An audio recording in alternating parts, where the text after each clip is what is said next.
everybody. Welcome to another episode of Overruled. I hope you guys can hear me. I'm using a new program to stream with today, so we will see how it goes. I want to welcome to the show Abby Libby and Jess from Lit. Am I allowed to say that yet? We'll just kind of tease it, but those who know me as Real Truth Cactus. Gotcha. Real Truth Cactus. Welcome to the show. So we were talking about this Tetris murders thing, and you both graciously accepted my invitation to be on today to talk about it. So I'm so excited to talk about this case, mainly because it's got a lot of twists and turns in it, doesn't it? It really does. Okay, so I guess we're just going to get started, and let me do some adjusting here. So in 1998, September 22nd, 1998, the police were called to the Palo Alto, California home of Vladimir Pokhilko, and they discovered it was a really bad scene. So they walk in and nothing in the living room sort of area looks disturbed so much. But they get to the first guest bedroom. They walk down the hall, and I got to tell you, when I heard the description of this house, it's set up, it seems very similar to my house. So I kind of get chills just talking about it. Like, I'm in my guest room right now. When you walk down the hall, first room, guest room. And in this guest room, they find Yelena is just on the bed. She's got blood everywhere. And where is she? There she is. So this is Yelena, and she's 38 years old, and there's just blood everywhere. Her head is bashed in. She's stabbed. Gruesome, gruesome scene. And then they walk down the hall a little more, and the master bedroom is there. And on the master bed, or the bed in the master bedroom, the master bed? That came out weird. The son is there. The son is Peter, and he's 12 years old. And the same thing, same sort of thing, head bashed in, stab wounds. Really weird. On the floor in the master bedroom is Vladimir, and his throat is sliced. And from the reports, it says his throat is sliced so deeply that they can almost see his spine. It's like through his windpipe, and they can see his spine. Kind of crazy. A little bit of background about these three. Yelena, and you guys jump in anytime. I'm just going to keep talking until somebody interrupts me. I'm not used to having people here. I saw Abby make a face when I said his throat was slit. It was like Nicole Brown Simpson sort of slit. I don't want to give spoilers for later, but that deeply cuts into, pun intended. I'm not even going to pretend I didn't intend that pun. Oh man. The narrative about what allegedly was, what this crime allegedly was, doesn't feel right. But anyway, yeah, I'll leave that for later. Something doesn't make sense here. So is it OJ? It may have been. This is OJ's first victims, a Russian family in Palo Alto. Yelena was a yoga instructor, and she was actually a pretty big deal when they lived in Russia. These are Russian immigrants that are living in Palo Alto. So when she was in Russia, she was kind of a big deal. She was like the premier Russian yoga instructor, and she let's see, the University of Moscow. Yeah, she was a Russian. She worked at the University of Moscow and did like conferences and stuff like that. And then she came here and she opened up her own yoga studio in California called Stanfees, the Stanford Yoga Studio. So she had her own business. She was like a self-made lady, I don't know anything about yoga. It's the devil's stretching, so I try to stay away from it. That's all you need to know about yoga. Yeah. Peter was in middle school. He was a straight A student in math and science were his top subjects. He was also a dancer and an artist, so a very well-rounded kid. And I saw an interview with his teacher right after he was murdered. And his teacher said, his teacher's name was Phil Doan, and he said Peter was definitely a gifted child, a brilliant child, and he doesn't say that lightly. So it's not like he's just saying that because he's dead. He's saying, yeah, he was going places. His life was definitely cut short. All right, so Vladimir, who we have on our screen here. Vladimir worked at the Moscow Medical Center as a psychologist. He was a big fan of a computerized approach to psychology. He was positive that computers could help in developing different tools in psychology, as well as create some games to help people develop intellectual. I'm so intellectual, I can't say the word intellectual functions. Maybe I should play some of his games. It was in Moscow where he met Alexei Pedet. Yes, thank you. I got you. I was struggling there. Pajitnov. And Alexei, we all know as the creator of Tetris, but Vladimir helped a lot. He actually took a year off of his regular job to help develop this game. And the reason why Vladimir was so interested in it is because he saw it more than just a game because of his psychological studies. And he, I guess he penned or came up with the name Tetris effect. Is that correct, Jess? Yes. So he was kind of, here, let me get to it in my notes. He was one of the first people to recognize the Tetris effect for what it was. So if you focus really intensely on something and you kind of start to see those after images in your eyes, my husband kind of described it as if you look at the sun too long and then you look away and you kind of see that sphere in your eye. That's kind of one symptom of the Tetris effect. And it's because of your subconscious memory bringing up something you've intensely focused on. So if you can imagine playing Tetris with its brightly colored blocks moving really fast for like 6 hours, you might see it in your sleep. You might see a bunch of luggage you have to put in the back of your car and think of it like a big Tetris puzzle.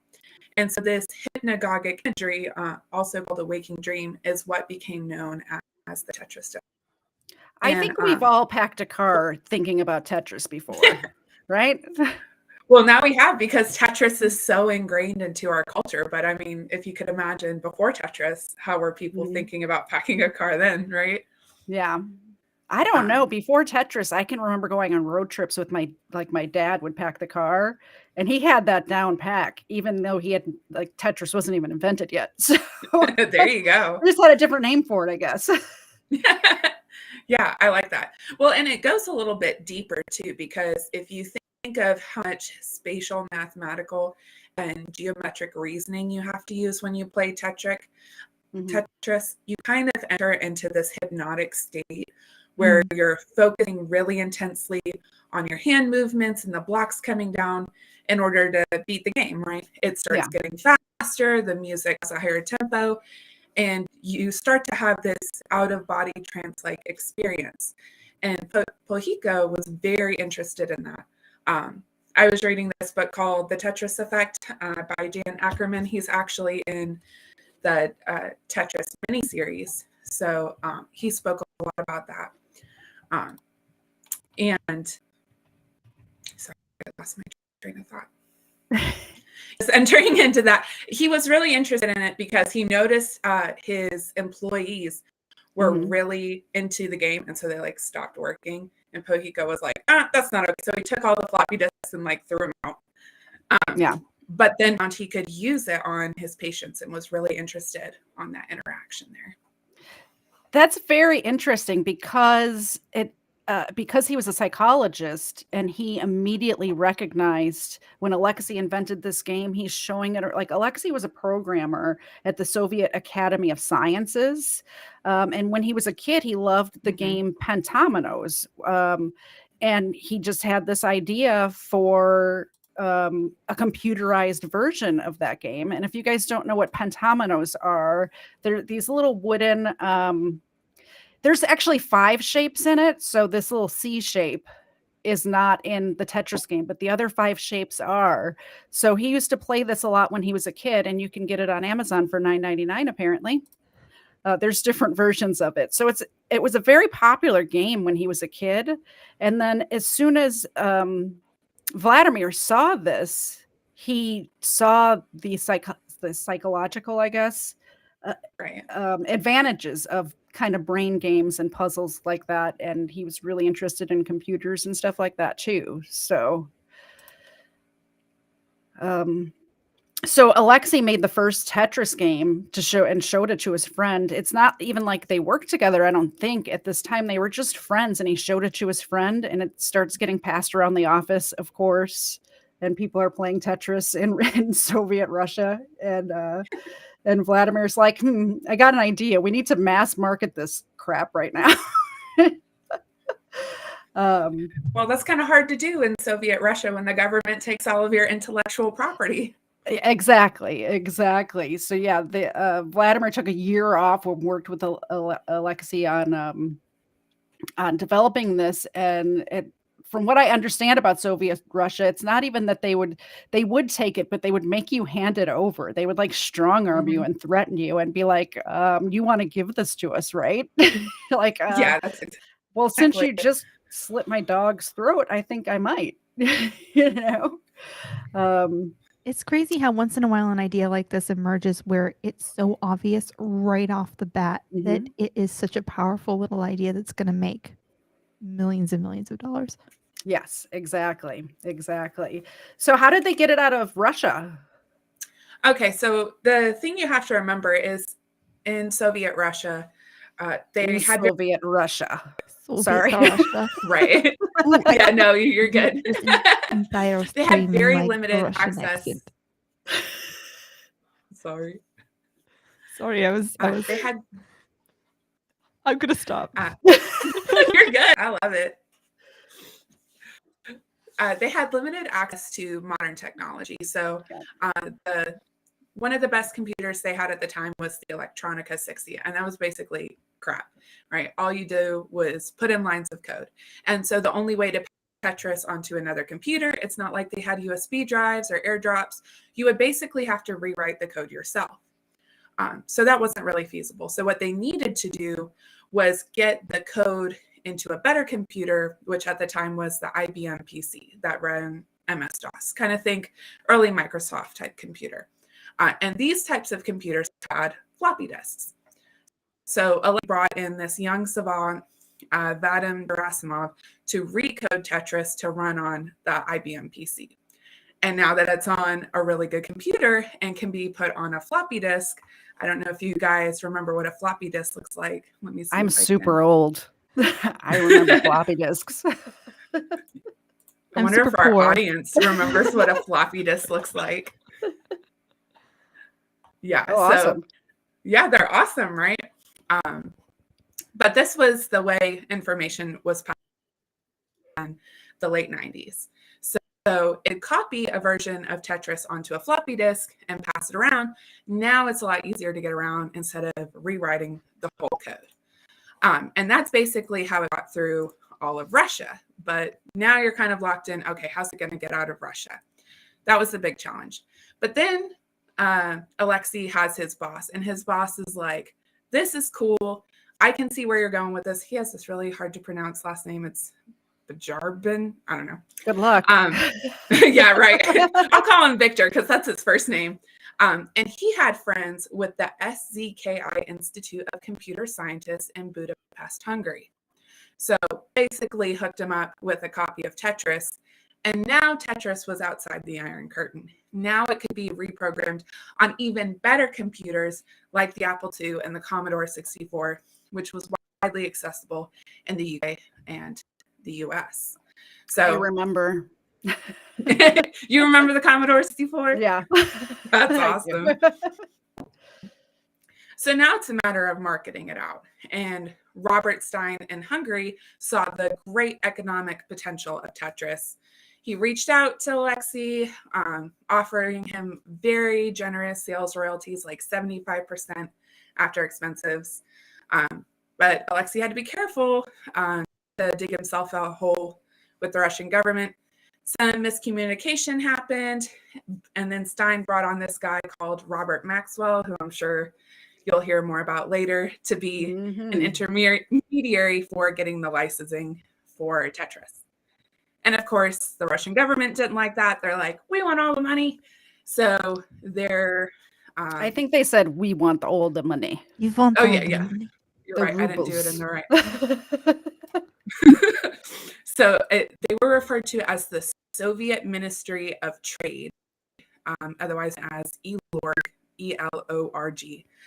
And their vice chairman, Nikolai Belikov, basically cracked down on the whole situation, locked away the rights to Tetris, and pushed Alexei out. So they would be the ones doing the negotiating. Of course, they were kind of upset because by this point, it's already out of the country. Hungary got a hold of it. Stein was exporting it to the UK and the US, making tons of money. And they were like, all right, we want all that money. You got to give us that money. And Stein was like, I don't know about that. And then comes along Hank Rogers. He's technically Dutch, but he works for Nintendo in Japan. And he makes this very solid deal with ELORG and sells the licensing rights to Nintendo with the Game Boy. And then kind of the rest is history. Tetris makes the Game Boy as big as it is, and the Game Boy makes Tetris as it is said. The Game Boy was released on July 31st, 1989. And I'm going to show you guys a couple of archived Nintendo Game Boy commercials because I love archived footage, and why not? Hold on, let me.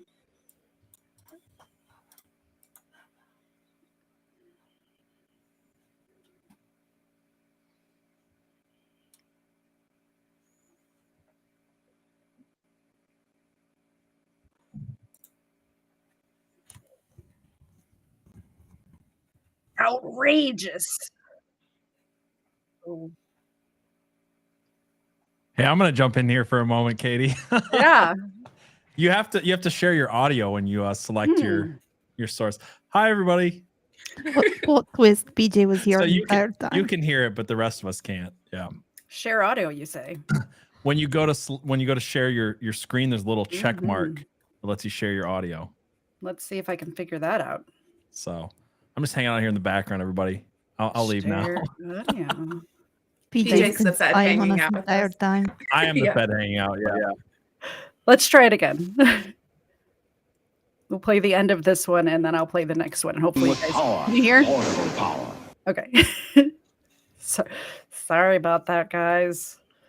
It's a new system that I'm working with today, so hopefully that's the only time our producer has to jump in here. You don't need a Tetris shot. Tetris. Do you guys remember these commercials? Or are you too young? I'm too young. Too young as well. Nintendo introduces Tetris. Put a piece here, put a piece there. Use your thumbs, use your eyes. Find yourself Tetrisize. Now you're playing with power. So that's just amazing commercial. I thought so. I love archived like video footage and stuff like that. So I did find those couple. There's tons of them online, guys, but those are my two favorites. The first one that I showed that you couldn't hear was actually the original Game Boy advertisement that Tetris originally came with Game Boy. I don't think it would have been as big as it was if it wasn't included in Game Boy, because everyone wanted a Game Boy and it's the game it came with. So yeah, it really was the perfect storm. You had the world's most addictive game and is now the world's #1 most ported game, and the first handheld console ever. It's like it was a recipe for awesomeness. Yeah, absolutely. Let's see. I had a where little we were. Yeah, go ahead. $10 handheld that just did Tetris.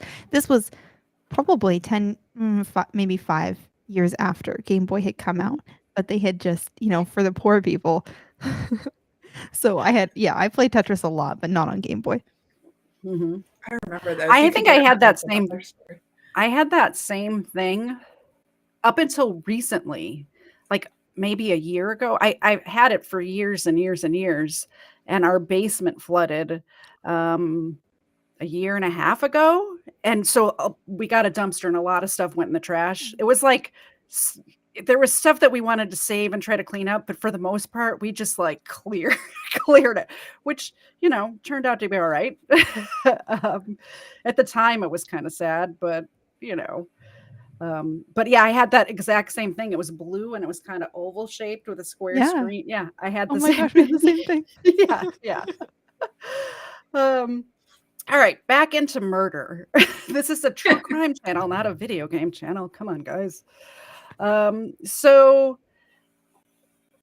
let's see. So the murders. So some weird stuff happens with these murders. I'm going to play for you guys now that you can hear what I'm playing. This documentary trailer that just came out. I'm going to play this and then we'll get into what we think happened.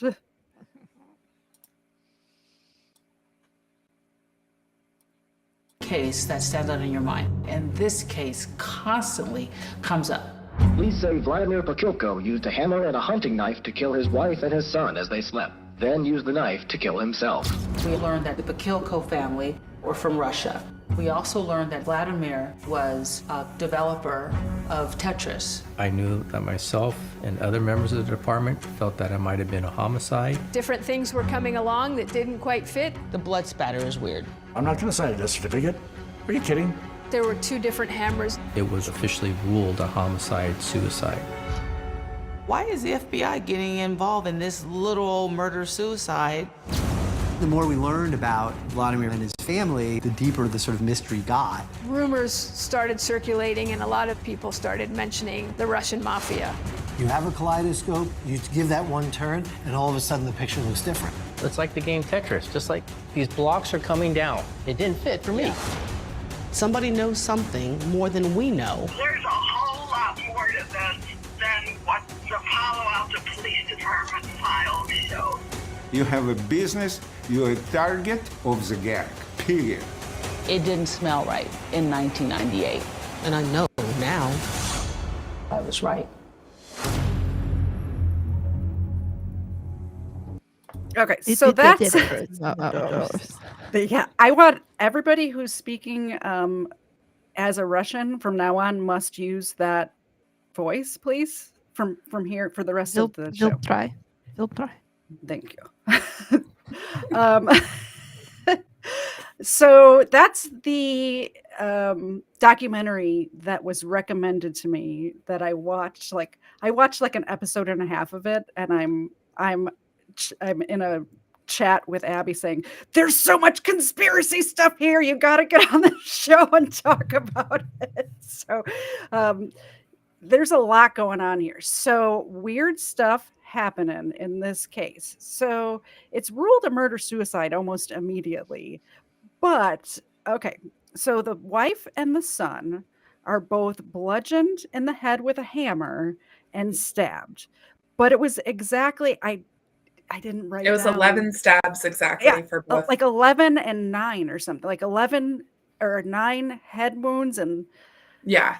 I have it in my written notes somewhere, but anyway. I remember it was weird that it was odd numbers. Yeah. Exactly. Okay. So I just had it in front of me. Maybe not. Anyway, it was 13. It was like 13 stab wounds and 11 head wounds, but it was the exact same for both. I might be off on those numbers. Don't quote me on that, but it was exactly the same for both the wife and the son, which is kind of odd. Like if you're going to kill somebody and then kill another person, what's the chances? And one of them's a grown woman, sorry, trying not to swear, a grown woman and a child. You would think it wouldn't take the same amount of force to kill both of them. They were both overkill. So hammer head wounds, stab wounds, 2 different hammers were used. Why would two different hammers be used? Is this Paul Pelosi's hammer or different hammer? Hammer. I believe Paul Pelosi's hammer. You do the voice way better than I do. Thank you. Not only were two different hammers used, but when they processed the scene, 0 fingerprints were found on either of the hammers. 0. There's other places that fingerprints should have been found that weren't found. So in the hall bathroom, by the way, also hall bathroom, right in my, like, the exact same setup as this house. It's really creepy. So in the hall bathroom sink, there's blood where you can see somebody like rinsed off their hands or a weapon or something like that. So there's blood in the sink. However, on the knobs for the sink, no fingerprints, 0 fingerprints. Why? Does anybody have any explanation of why, if you're going to murder suicide yourself, why you would wipe down the faucet handles? Only thing I can think of is if you originally did plan to not suicide yourself, just commit murder, then cleaned up, then could not live with your actions. So suicide. Yeah, and then there's the suicide note itself, which I'm sure you'll get into. And maybe if he was at war with himself, maybe the good part of himself was like, no, clean it up. And then, I don't know. Like the don't angel really and the buy devil. this. Yeah, the angel and the demon. It's just plain devil's advocate, but exactly. Another thing that's weird is he hammered that sounds bad. He hit them in the head with a hammer and then he stabbed them as well. Overkill again. It's a little bit much. Oh, it's a bit much, yeah. No fingerprints on the knife either, but there's a palm print. The knife is found in Vladimir's hand. But like if you're gonna grab a knife, like you would hold it like this. So your fingerprints would be on that side and your palm print would be on the other side. But no fingerprints, just palm. So how would you hold this and not get your fingerprints on it? I don't know. I'm not sure. I'm glad I wasn't even planning that. I just happened to have that here. Does Katie have a knife on her? When these headphones are on, I need to, if somebody bursts through the door, you never know what's going to happen. Like we were talking yesterday about doxing, so you got to be ready. There you go.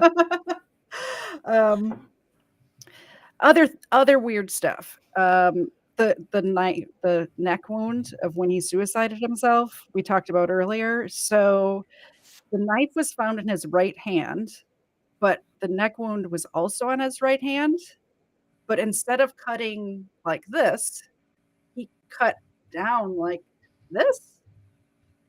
And it was so far that you could see the spine. And it was like he almost decapitated himself.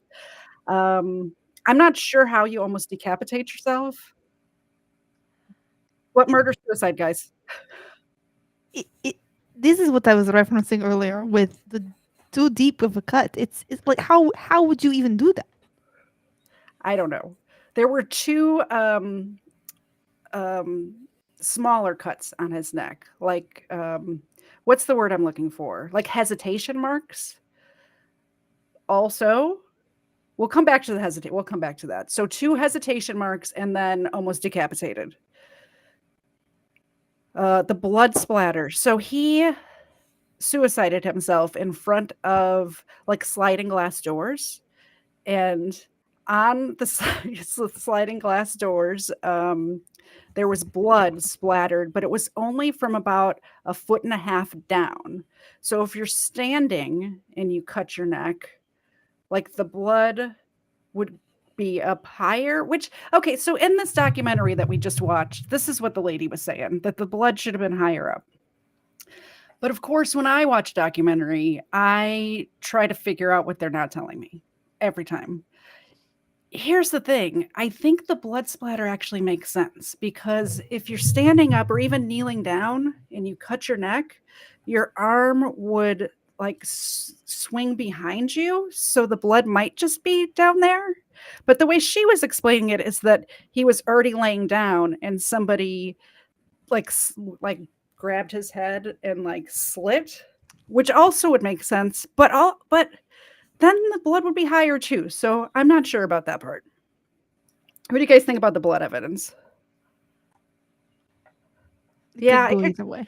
Could go either way, definitely. Yeah. The cutting to your spinal cord, though, I'm not like that's the I don't part think anyone's gets strong enough to do explained. that. Yeah. The somehow he managed to slice his neck and not hit a high pressure artery. So he died slowly, but he still had the knife in his hand.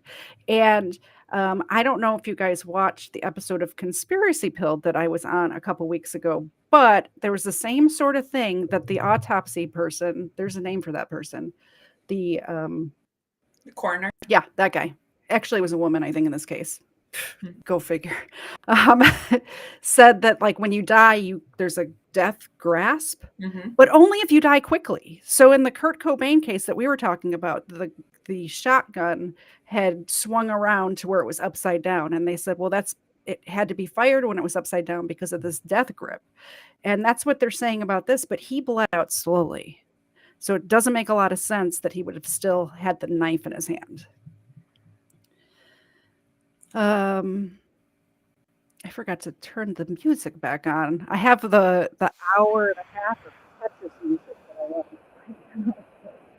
I guess if you're enjoying in the weird, icky way that you would enjoy a suicide, like if you're enjoying your own, like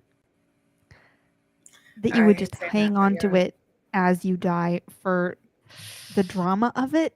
I can't see not immediately dropping the knife and trying to grab your neck. Like but if you're in that place where you've killed your wife and child and now you're trying to kill yourself, yeah, the survival instinct is kind of gone at that point, isn't it? Maybe, but I mean, it's an instinct. So can you really get rid of that? That's true. I don't know. Let's see. Okay, so they found a suicide note. And the suicide note said, the suicide note was found in his office. So not in either of the rooms where he was killed. It was in a different room. It was on like his desk in his office. It says, I've been eaten alive, Vladimir. Just remember that I exist. The devil, but it was spelled wrong. It was spelled DAVIL. So I've been eaten alive, Vladimir. Just remember that I exist. The devil. I understand that English wasn't his first language, but this was written in English. Also, the way he spelled devil is not how you would spell devil in Russian. Seems odd. So the suicide note was a little sus. Hold on a second. And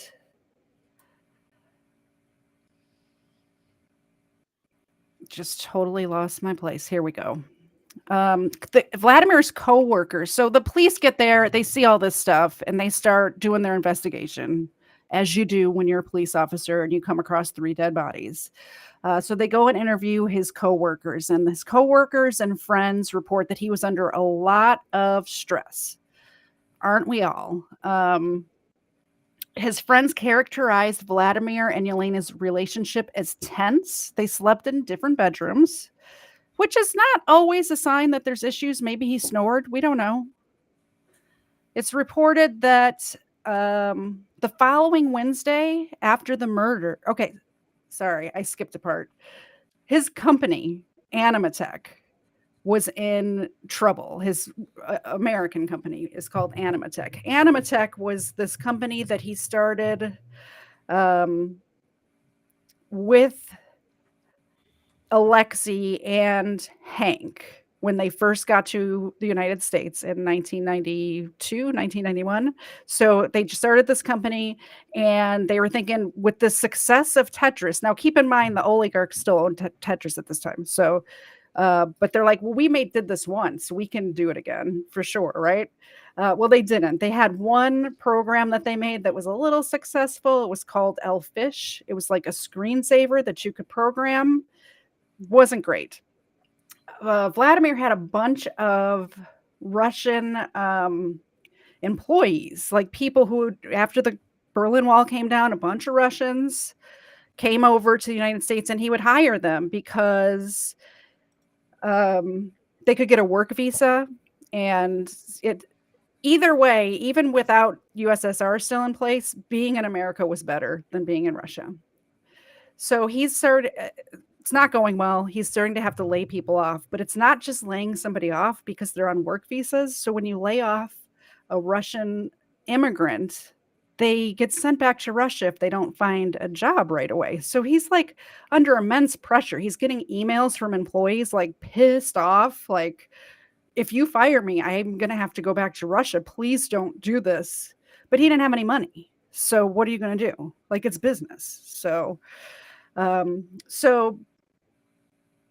yoga studio wasn't doing as well as Yelena's yoga studio was doing in Russia. Lots of money problems with this guy. Turns out a company called Squaresoft put in an offer to buy Animatech like a week after the murder suicide for $200,000, which would have, back in the late 90s, is $200,000 is not like that much money now, but it's a lot of money back then. I didn't do the calculation. Yeah, huge buyout for a company that didn't have anything successful really to speak of. Right.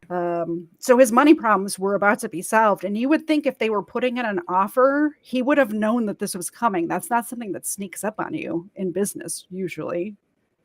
So that's kind of fishy. Speaking of fish, his screensaver that he made was about like had fish swimming in a tank. It was kind of cute. I saw a video of it. Like, yeah, you could like genetically alter the fish. It's a pretty interesting game. Yeah. Oh, I remember it kind of because of the cat paw that would come in and swipe at the fish. You could see how the fish responded to different stimuli and how that changed their breeding behaviors. Wow, I didn't know all that. I just saw the screensaver. I'm like, that's a cool screensaver. I kind of want it now. Another thing that may have led to Vladimir's oops, sorry, I'm trying to cue stuff up and talk at the same time. I'm not an expert, guys, so we're just gonna do it. Another thing that may have contributed is that Vladimir would do sleep deprivation studies. You remember, he's a psychologist, so he would do sleep deprivation studies, and he would kind of experiment on himself. So he would deprive himself of sleep. And he got down to where he was only sleeping 2 hours a night. And I don't know if you've ever had a bad night's sleep, but I don't know if you would murder your family because of it. However, you can go crazy. Get a little cranky, yeah. So, and he was doing this without even like snorting cocaine, and like energy drinks weren't invented yet. So he was just like straight sleep deprivation. And he was having hallucinations. And one of the hallucinations that he told his friends about was that he saw rats all over his room. So he would spend most of his nights where everyone else was sleeping. He wasn't in his office where they found that note. And he just was hallucinating that rats were all over the room. So when I heard that, it reminded me of this. Is this. The rats are all like this. The rat goes like this. So the rat's like this. The normal rat is like this. That's the normal rat. Like this, like this. It sniffs. It's like this for quite a while. He's like this. And then maybe he sniffs. You are now a normal rat. You're so young in that video. Yeah. I couldn't not. When I read that today, I'm like, I had just seen that Jordan Peterson thing, the supercut about the rats. I'm like, and he looks a little unhinged in this video. I'm thinking that was exactly what Vladimir was like in his office in the middle of the night when everyone else was sleeping. The rat's like this. Except for real. And then he snips. He's like this. Continuing to play devil's advocate, what if this man had psychotic break because of his sleep deprivation, killed his wife and child, then realized what he did, cleaned up, and then killed himself? Could be. Could be. I'm just saying it's probably not the Russian mob. I'm just here to tell you it was not the Russian mob. Well, now the Russian mob does have a history of suiciding people. So it happens a lot. And another person, well, do you want to tell us, Abby, about some of the other KGB Abby? KGB Abby? Well, what do you all in Russia do when you want to get rid of somebody? Is it anything like the Clintons? The KGB has intentionally studied how to suicide people in a way that makes it look like suicide. It's something that Russia has taken very seriously as a tactic. And CNN reported in early September that 8 Russian oligarchs had all died by suicide or some sort of accident, and I do believe that number is greater now. Yeah.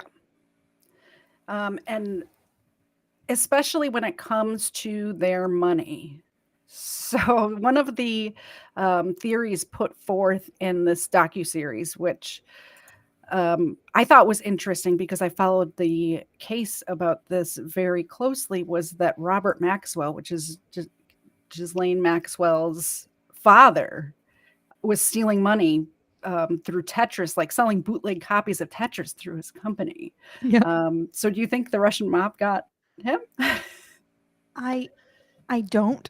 I can see why. The Tetris Murders documentary definitely tried to draw a connection. Robert Maxwell died on his yacht, drowned off of his yacht. But it really does look like a suicide to me, and everything around it. I mean, his life was falling apart. All of his money, financial crimes were the chickens were coming home to roost. Yeah. And he was not a nice person. He was very abusive to his family, abusive to his staff, and his staff knew him to be very terrible. So on that day, they were expecting him to be really terrible because a mistake had been made with the food, and he was especially awful about food. And instead of being awful, he was really nice to everybody that day. It was very out of character, and that is consistent with suicide. If people are like, this is my last day on earth, I'm going to be nice to people, I'm going to give gifts away, I'm going to, it's so the Russian mob does these things, but there's actually some indication that we know that Robert Maxwell worked for MI6, but there's definitely evidence that he was double agenting with both the KGB and Mossad. So arguably he's in with them, not against them. So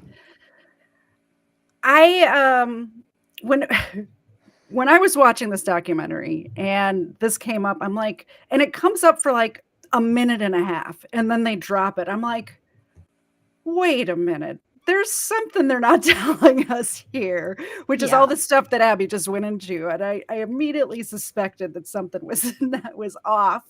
And so I had my conspiracy-minded friend look into it, and I was right. It was off. Like, he definitely killed himself. But I could see why the police thought it was a Russian mob hit, because when they started, we're back to the investigation now, and they're doing their investigation, and they're talking to Palo Alto had a very close-knit Russian community. So they start talking to all these people, and the Russian community immediately is like, no, Vladimir did not kill his family and kill himself. This was a mob hit. They probably said it in a Russian accent. And it makes sense because the Animatech company, they talked to those people too. And the comptroller at Animatech said there were suspicious accounts. 3 different payments were made every month until a couple of months before the murder-suicide, air quotes, to offshore accounts. And when she questioned Vladimir about it, he said, oh, it's investors, and he wouldn't go into any more details. So if he was paying off the Russian mob, and then stopped paying because he wasn't doing good, you know, it makes sense that they would put a hit out on him, or he would suicide himself and they would make it look like a murder-suicide, that sort of thing. Another interesting thing was that, okay, hallucinations, covered that. Oh, the FBI.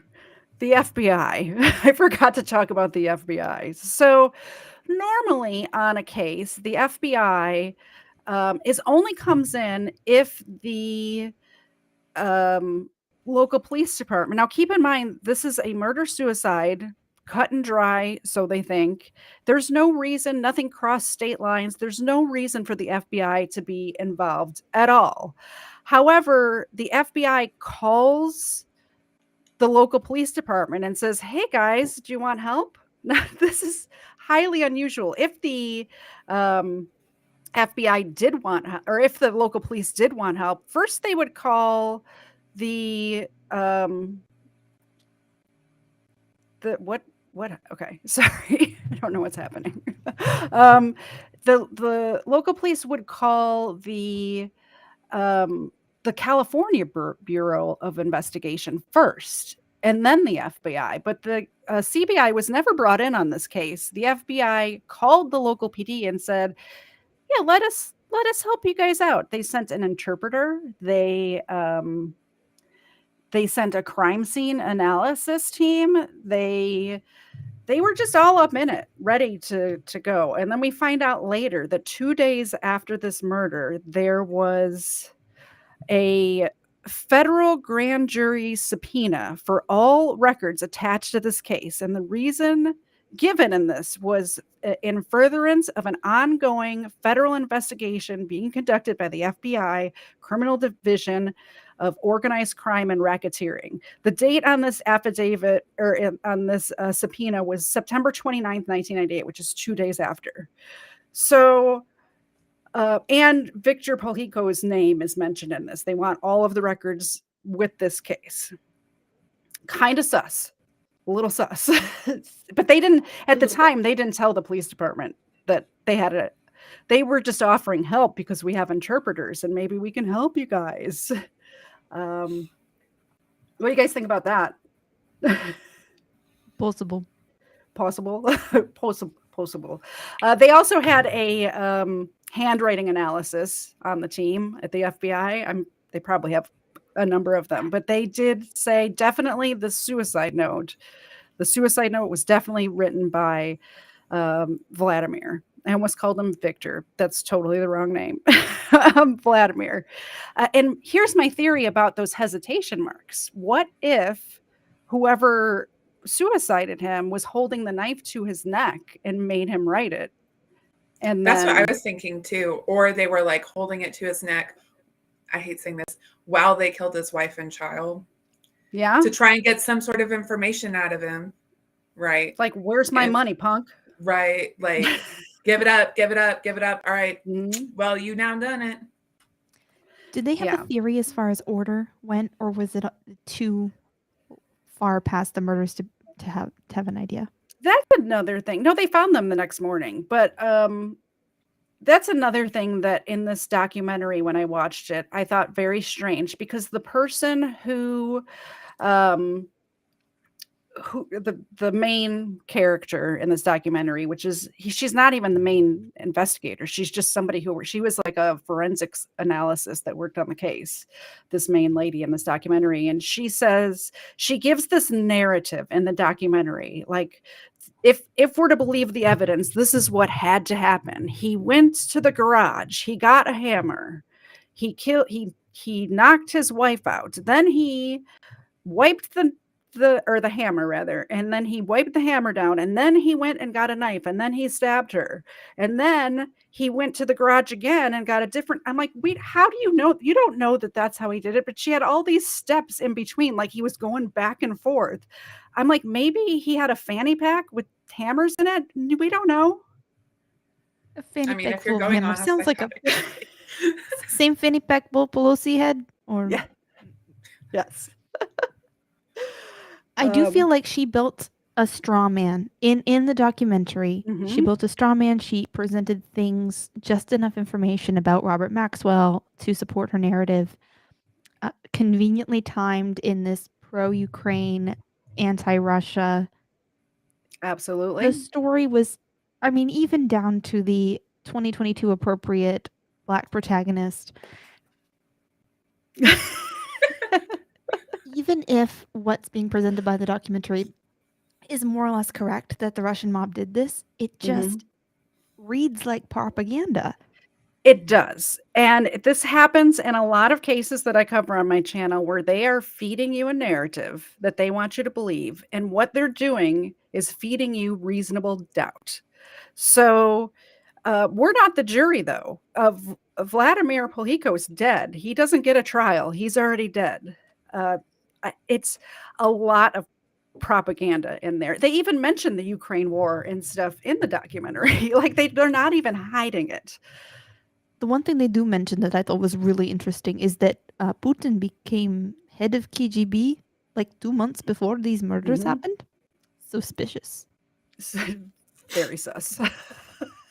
Sus. Sus. Russian sus. So we're going to take calls here in a minute, and if anybody wants to call in and talk about this case, but why is the FBI involved? Oh, the other thing that I did want to mention before I get to the end here is that recently the investigator person that's doing this documentary, the documentary crew asked the FBI.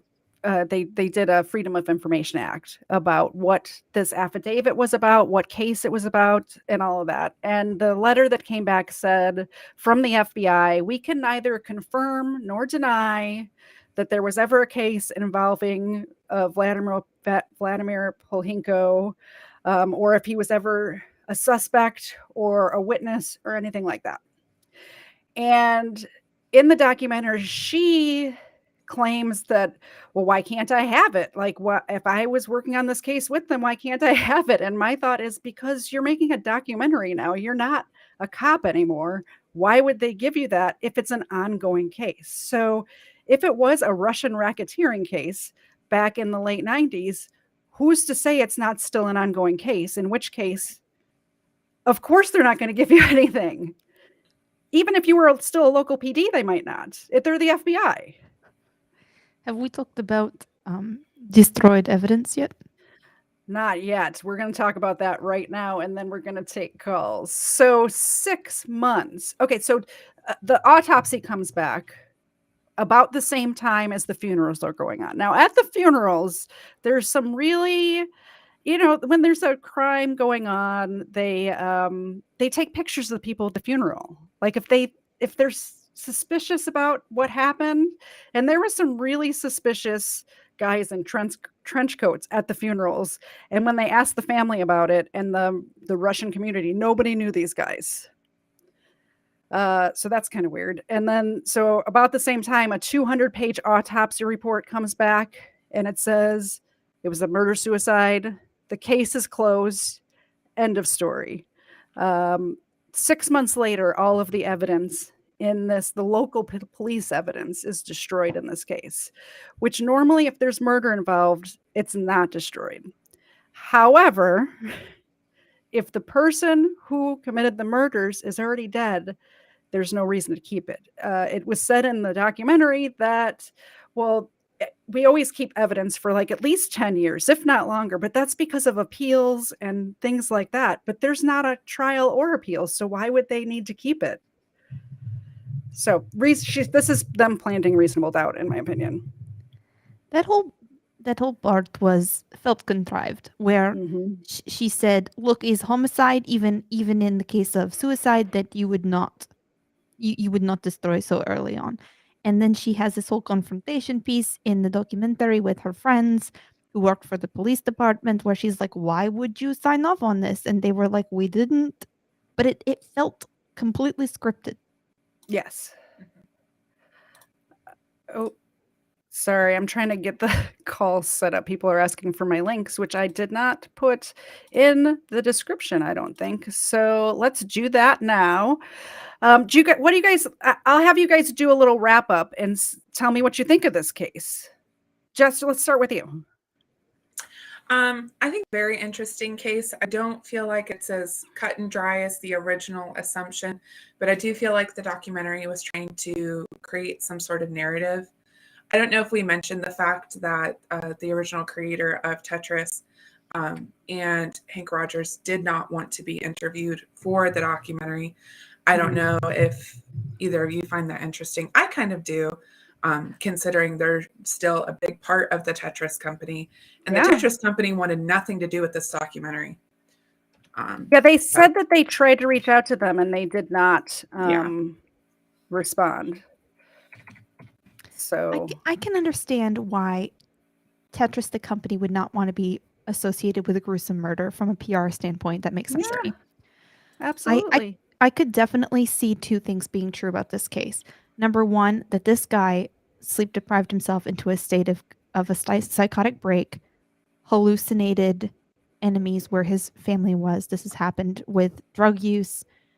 People have killed loved ones during hallucinations before, and then killed himself once he realized what he'd done. I can see a lot of that adding up. The part that doesn't really work for me is how deep his neck wound is. That I have a really hard time. How do you do that to yourself? Yeah, it just that you would even be able to hang on to the knife through the pain of that. Like once you've done the cut, I can understand hanging onto the knife, but not cutting all the way to your spine. That part I think cuts against the narrative the best. However, the documentary was just very sus to me. I think it was totally an anti-Russian propaganda thing. And two things can be true at the same time, right? That this was a hit by the Russian mob, and this documentary is very pro-Ukraine, funded by Ukraine. Who knows? And I think the best evidence for that is just how many Russian oligarchs have been suicided recently. There's a lot of stuff that kind of adds up. I do think it's weird that they didn't bring up those Russian oligarchs being suicided and tried to do the Maxwell thing, but maybe the timing of the documentary creation didn't really lend to that. Yeah. Parts of it felt very rushed, so I wonder if, I was just going to say that I think it was very contrived, but I also think it was a Russian mob hit. So, and yeah, I think that they really want us to, remember Ukraine and, oops, wrong overlay. They really want us to stand with Ukraine, and they, and it really, there's enough what does reason. Tetris have to do with Ukraine? Absolutely nothing. The only reason they even used the Tetris, like it didn't have anything to do with the documentary at all, honestly. But Tetris is so fun that I've been playing Tetris music throughout this whole episode. So I'm buying into it as well. Did anyone want to call in? I will put the number on the screen. It's also in the chat. The first number that I put was not the number. This is the number. If you want to call in. Or you can get in the Discord voice channel. Either way, if nobody wants to call, then I think we're going to wrap it up. I think Ed wanted to call, but I'm not positive. Ed, please call. Ed, please call. Ed. I will take call in this accent that is definitely not native to me because I am not from Russia. Yeah. That border. Let's make this small. And okay. I think that it really. All right, we have a call. Oh my gosh, now I have to figure out how to answer it. Yay, technology. Caller, you're on the air. Hello? Oh. Caller, you're on the air. Hello. Caller. Yeah. Long time listener, first time caller. So what do you think of this case? I think it's 100% true. That the Russian mafia did it? Yeah, definitely.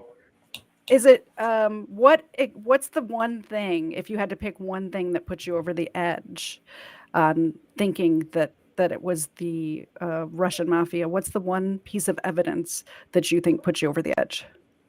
The wiping down of the faucet. Yeah. That's a big thing too, that there's, and the fingerprints on the hammers and stuff too. Yes. Jess and Abby, you're allowed to talk to, by the way. He's a really good point you were making. I'm not sure. Can you hear them talking through this app? I've never had other people on when I had calls before. No, I can't hear them. Okay, they can't. He can't hear you. I don't know what to do about that. Is there anything else you wanted to? Any other thing about this case that you wanted to touch on? No, that was it. Well, I really appreciate the call, and I hope you keep listening, and you can call back anytime. I appreciate it. All right, thank you. Thanks. Bye-bye. Yeah, I think everyone's on the same page about it being the Russian mafia, for sure. But if you guys do go out and watch this documentary, just always, anytime you watch any documentary, think about what they're not telling you. Think about what narrative they're trying to push, and then research it yourself as well. Documentary is not same as podcast. Nobody spends that much money if you do not have a story you are trying to tell. Exactly. And whereas we do not have any ulterior motive. Trust everything we say, please. No skin in the game. We have no skin in the game. I don't care either way. All right. So what Jess Cactus, what do you think of the Tetris effect as applied to the people who were trying to solve this case, trying to make all the pieces fit together? Like, what if they were thinking about that? They kind of created their own Tetris effect for themselves. I feel like they wanted so bad for it to be something else, right? Yes. So they could create this propaganda-like story that they started seeing visions of things everywhere, maybe hallucinating about blood splatters and things like that. Now there's pieces of evidence that give you questions, like the two hammers, like the cut, like the lack of fingerprints. We have another caller. Oh, yeah. This is J. Edgar. I thought we just had J. Edgar. No. Hey, Ed. Hi. So what do you think of this case? Well, I mean, it's interesting that this the story you decided to do this now, because a week ago Friday, I listened to the Gaming Historian's documentary on the formation of Tetris and how it got marketed and taken over by Nintendo for its mobile platform. Interesting. But the Gaming Historian never talked about the murders, so that is about the first time I'm hearing about it. But also listening to that documentary, I can't really be surprised either. Hey, Ed, are you driving a tractor right now? No, I'm driving a pickup. It sounds like a tractor. You heard how loud my exhaust is. Yeah, I think Tetris in general is trying to brush this under the rug. A lot of the websites and history on Tetris, they don't even have Vladimir's name on stuff. He's still mentioned, but they don't have him as one of the co-creators of it, which in this documentary, he's billed to be the co-creator, which honestly, I don't even know if I buy that, because all he did was put his input in after the game was already invented and like made it better and marketable. So who knows? Only he was really the creator. I mean, there was a lot of backstabbing that went on to getting this to our country. And the fact that there is a murder that's involved with it and nobody's talking about it doesn't surprise me at all. Like, Nintendo had to get stabbed in the back, Atari had to get stabbed in the back, Tengen got stabbed in the back. So, yeah, somebody's going to come out there with a hit somewhere. Yeah, exactly. Any closing thoughts? In Soviet Russia, mob hit you. Yes. Thank you for calling in. Everybody check out Jay Edgar's channel. He does news in the evenings. What time in the evenings now, Ed? 6 Central, 7 Eastern. 7 Central Eastern. So yeah, check that out. If you don't like to read like me, I can't read. Check out his news channel to get your news daily. It's good stuff. Thank you. Take care. All right. Have a good night. Yep. We have one more caller, which I'm going to this person I'm going to call because you can hear him, but he can't hear you. Yes, and when I talk is double. Gotcha. What I'm going to do is the person who just tried to call in, I actually have their phone number. So I'm going to call, or I'm going to answer it on here. Caller, you're on the air. Hi. First time caller, long time listener, love your show. You know what I just realized? Even if I answer the phone this way, you still can't hear Abby and Jess. Unless she's watching the show. Yeah, that's true. So what did you think of this case? Well, first of all, it wouldn't be a KTZ production without some technical difficulties, and I'm happy to see the other ladies on the stream. We like them. Yeah, they're super cool. Yes. So, hi, everybody. I'm not going to say this was a Russian mafia, wink, wink, wink. But honestly, how do you decapitate yourself? Exactly. That was the big thing, I think, for Abby and myself. But I think the fingerprints were bigger for me. Why would you wipe down your fingerprints? But for Abby, the decapitation, it's all a little suspect.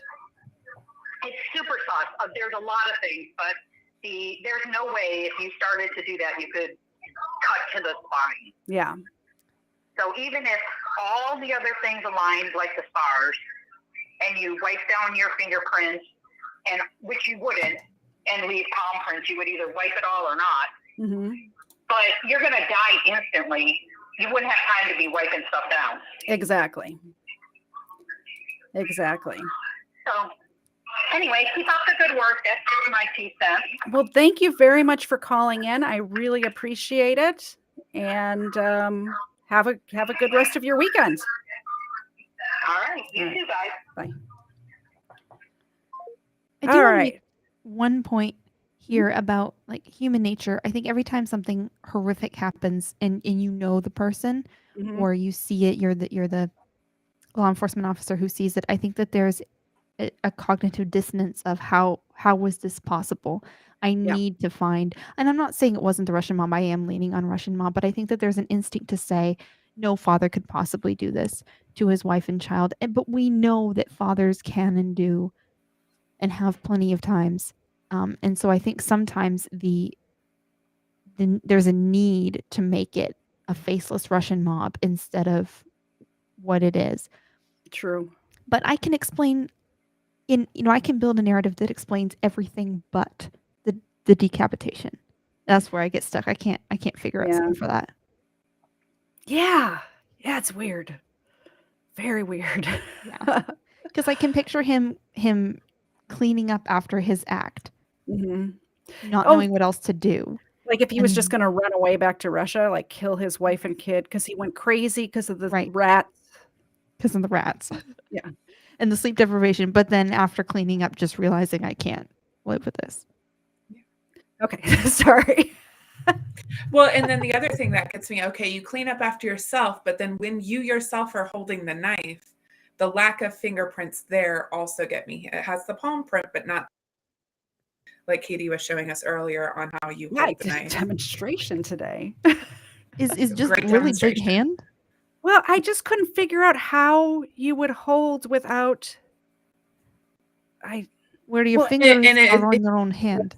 A hunting knife. So a hunting knife has a very hefty handle. So even if you have a large man's hand, your fingers are going to at least touch some part of the knife. I think you underestimate Russian hand. Also, the fact that, like, if you were going to cut your own throat, you're right-handed, wouldn't you do it this way? What? He did it this way. He did it this way? He didn't go up. He went down. It was a down cut. See, on the that's same more side, akin on the to right someone side. putting it around your neck, like someone was going to kill you. Exactly. Yes. It was a This down. makes even less sense for the Yeah. decapitation. Exactly.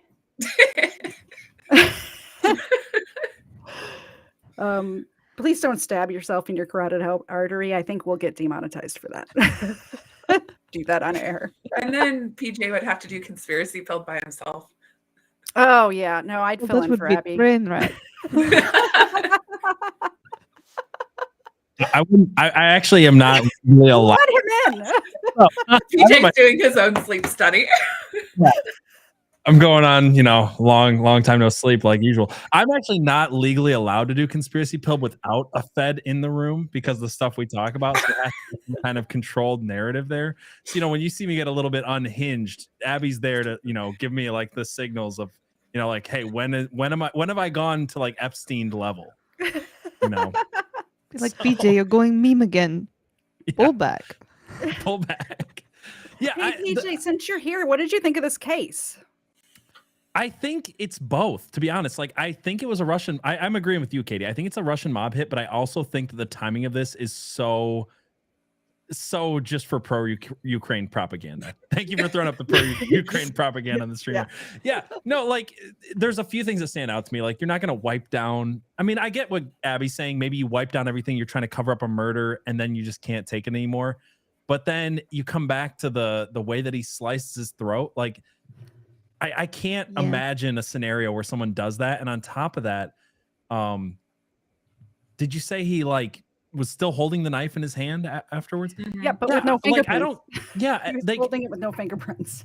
Your survival instinct kicks in irrationally when you're bleeding out. So like, I can't imagine you not dropping the knife, trying to hold your throat, cutting it all the way to the back of your spine. Like, I've done butchery, like, as far as, I've worked as a butcher before. You learn something new about somebody every day, don't you? Yeah. No, I've done butcher's work before, and I'm telling you, it's not that easy to cut through a throat.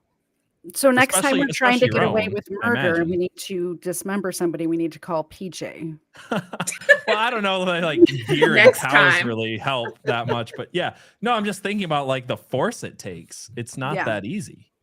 Yeah, I wish I could have got OJ on here to see how much force exactly that takes. Life to the max is not wrong. I have done every job. I've had so many different jobs, but yeah. So I don't know. Like, those two things alone make me think this is absolutely a mob hit. But the timing of it, for sure, and the way they're spinning it, I think both can be true at once. It's so disappointing to me how many of these true crime documentaries don't care at all about being objective, and they just really, really want to push a narrative. Because, like, I'm thinking of To Make a Killer. Probably the worst example of this. I cannot think of a single true crime documentary. Yeah, Making a Murder. Yeah. I can't think of a single true crime documentary that's like produced for television or whatever that is not one-sided. Even a few weeks ago when you and me talked about the Soaked in Bleach, it's like it definitely has a narrative that's trying to push. I might agree with the narrative, but it's leaving out certain things, pushing certain other things. And that's why I think what you and me try to do is look at all the different angles from it. I feel like that one is more convincing than other ones, whereas like Making a Murderer was just like, yeah, we're going to leave out every damning thing about this person. And even this one, it's like I might agree with the outcome of it, but it's still definitely pushing a narrative. They leave it out or they downplay it. And then they come up with one of the things they came up with in this documentary is that the symbolism between having a hammer and a blade, with the hammer and sickle of the Russian flag. And Right. That's just reaching, in my opinion. Well, they're really still pushing the Russian hammer and sickle, even 30 years after the Berlin Wall fell. Exactly. Well, and that's the thing. It's not like these guys were super part of the communist movement, Right. The only thing. Sorry, go ahead. This brings me to my other question: is was this hit even supposed to be framed as a suicide? The people who did the hit, were they trying? Because it seems like it's a little too obvious that it's not a suicide. If they were actually trying to send a message, this is very much the Russian mob, and you should be afraid of us. What And then year was this law again? enforcement was so scared they wouldn't. 98. See, that's 98. Okay, I was thinking if it was like 89, I would have thought maybe they were definitely trying to. 98, I could see them maybe trying to cover it up a little. If it was like 89, it would be like they're definitely sending a message back then. So I could see it both ways on that. Well, that's what the investigators said with the hammer and the blade being the hammer and Right. sickle, was that they were sending a message. But if they're to the sending a message, Russians. wouldn't they just like kill the guy? No, yeah. Why was it so encoded? Like, why? Like, I don't know. What do you mean Maybe they were encoded? trying to send Or- a message to well, the Tetris like- company. Yeah. It like wouldn't they just flat out say this is a Russian mob hit? They did. Why would they do secret signals and like maybe encoded is the wrong word. Maybe they felt the symbolism was so strong. Hammer Is it and- though? When did they hammer use and a sickle then? They used a knife. They used a hunting knife. So It's a good point. like But yeah, it TJ, seems can you kill somebody with a sickle? It seems like you would be the person that would know this. I think you could definitely kill someone with a sickle. Yeah. You ever see the movie Sling Blade? No, I haven't seen Oh, any never movies. mind. well, the other question is the knife that was in the guy's hands the knife that was used to kill him, or is that what he was trying to use to defend himself? It doesn't say. I have no idea. Also, all of the records have been destroyed, so there's no way to go back and find out. Plot twist: murder weapon was sickle whole time. Maybe. How would you use a sickle and cut down? Huh. Yeah, if somebody's behind you. It just Yeah. it seems like, Like, the angle just from makes me this really think it was side. somebody behind. That's Yeah. me too. Yeah. With sickle, behind with sickle. Exactly. Also, I mostly wanted to come in here and just welcome Katie Zed to the Hawkhound Media Group as we're kind of launching that. I know that we talked about this on Conspiracy Pilled the other day, that we're trying to team up with other podcasts that we really like. So me and Abby obviously doing Conspiracy Pilled. Love what Katie Zed's done. We've had her on our show twice now. And now you've had Abby and Jess and me on. So very excited. Well, you I'm kind of excited about crashed. this. So I crashed? You know, you didn't invite me. I'm I just did here. not. I'm just here. Yeah. You were not invited at all. This was No, supposed to be like that's fair. girls hanging out talking about murder. Yep. Because that's what girls like to do. We do. We Pretty talk sure about it is. murder all the time. We plan our husband's demise, how we can get away with it. Sorry, this is not a how to get away with murder stream. Never mind. Forget it. I didn't say that. Yeah. Life to the max is I like how PJ drops instead of calling it. I've been here the whole time. Like all of the stuff moving around the screen, that was mostly me. So I feel like I earned a little bit of getting Oh. to crash your stream. A little bit. but But I'll- I think I did even I was happy to have you here since this is the first time of using this particular Yeah. program to stream. It looks really great. And I think I'll have it down for next week. Yeah, I'm gonna take full responsibility, by the way, for any issues tonight. Katie Zed was my test pilot for using this new streaming platform. So there was a few little issues with some sound echoes and some stuff like that. So I apologize. That's on me. We're working on it, but yeah. Anyway, I will let you girls have your girls' night. Thank you for letting me crash your stream, or not letting me. I did it anyway, but I'll still say thank you and try to be gracious in some way. Thank you So, for being the man behind the scenes. all right. God bless Now everyone. get behind the scenes. All right. Bye, PJ. Oh, finally alone. I know. Oh, we can You talk say about that, him but now. he's still fed back there. Yeah, exactly. Do you all have any closing thoughts? I think we already did this part, but we Yeah. talked a lot since then. So Waffle asked, where did Hawkhound come from? I think we're going to do a more formal introduction of Hawkhound and everything that entails a little bit later. So stay tuned. yeah, the second week of January, right? Totally. I was paying just- attention. I Yes. I have lots of stuff on my calendar, so we will update you on all of our Twitters. If you all want to follow Jess or Abby, there's links in the description. Did you guys want to just say a little bit about where people can find you? Or where's the best place to find you? Just the links in the description. Do that. Go ahead, Jess. You can follow me at Real Truth Cactus on Twitter. Check out all my fun memes and hang out. Cactus is a great memer and Yes, a really lovely account to be following. And if you're not, I don't know what you're doing with your life. You can find me on Twitter and a bunch of other places. The best is just look up solo.to/AbbyLibby, and that's where all my links are to Conspiracy Pilled and all the things. And if you are watching this after the fact, or even now, everything is linked in the descriptions on every platform, I believe. And I'll double check that after we're uploaded, just to make sure it's still there. I hope you ladies have a wonderful night. Thanks for hanging out with me. Chat, thank you for hanging out and listening to us squawk about this crazy murder. And I hope everyone has a great rest of your weekend. Bye, guys.